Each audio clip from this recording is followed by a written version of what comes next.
প্রতিদিন 100 বার এই দোয়াটি পড়ুন, কখনো বিপদ আসবে না। 100 বার যদি প্রতিদিন আপনি এই দোয়াটি পড়তে পারেন, ইনশাআল্লাহ কখনো বিপদ আসবে না। বিপদ বলতে এর মিনিংসটা কি?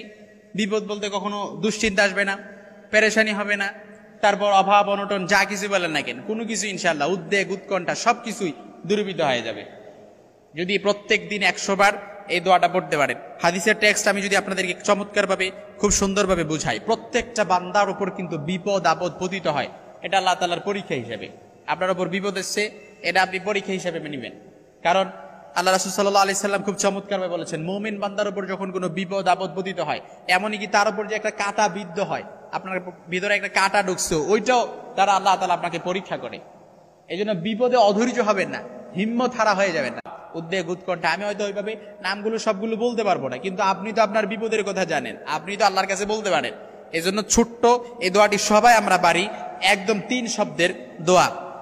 এই ছোট্ট দোয়াটি যদি আমরা প্রত্যেক দিন 100 বার পড়ে আল্লাহর কাছে বিপদ থেকে মুক্তি চাই, আল্লাহ তাআলা আপনাকে বিপদ থেকে মুক্তি দিবে। যত রকমের বিপদ থাকুক, ইখলাস আর ইয়াকিনের সাথে আপনি আমলটা করেন, ইনশাআল্লাহুল আজিজ। আমি বললাম এই আমলটি করার কারণে আপনার কখনো বিপদ আসবে না, সব বিপদ দূরীভূত হয়ে যাবে।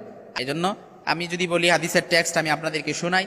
আবু হুরায়রা রাদিয়াল্লাহু তাআলা আনহু থেকে বর্ণিত হাদিস, হাদিসটি বুখারী মুসলিমের বর্ণনা এসেছে। বুখারীর কিতাবুদ দাওয়াতের মধ্যে পাবেন, মুসলিমের কিতাবুজ জিকিরের অধ্যায় আপনি হাদিসটি পেয়ে যাবেন।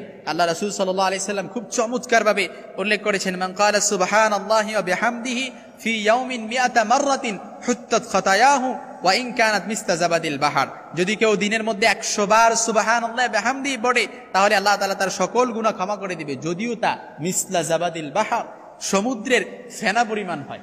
কাজাবাদিল বাহার, যদি সমুদ্রের ফেনা পরিমাণ আপনার গুনাহ হয়, আপনি যদি প্রত্যেক দিন 100 বার এই দোয়াটা পড়তে পারেন, সুবহানাল্লাহি ওয়া বিহামদিহি, দুইটা শব্দ, সুবহানাল্লাহি ওয়া বিহামদিহি, এই দুইটা শব্দ পড়ে আল্লাহর কাছে চাইতে পারেন, ইনশাআল্লাহুল আজিজ আল্লাহ তাআলা আপনার সব ধরনের গুনাহ মাফ করে দিবে।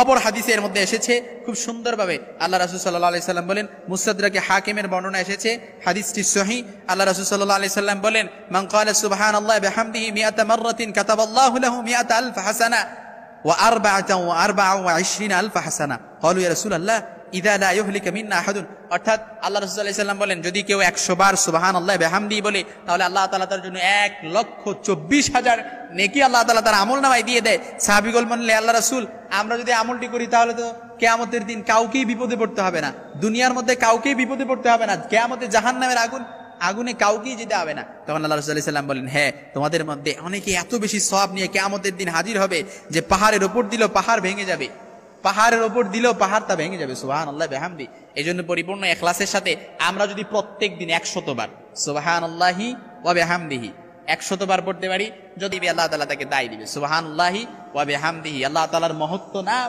আল্লাহ তাআলার প্রশংসা ও বড়ত্বের ঘোষণা দিচ্ছেন আপনি একটু চিন্তা করতেছেন, এই নামগুলো পড়ে আপনি যখন আবেগ মিশ্রিত কণ্ঠে আল্লাহর কাছে চাইবেন, আল্লাহ তাআলা কিভাবে আপনাকে না দিয়ে পারবে। কিন্তু আমরা দোয়া চাই কিভাবে? দোয়া করলাম, আল্লাহ কবুল করলে করলো, না করলে নাই। এইভাবে যদি দোয়া চান, দোয়া তো কখনো কবুল হবে না। আমরা যেন চাওয়ার মতো চাইতে পারি, আল্লাহ তৌফিক দান করুক, আমিন।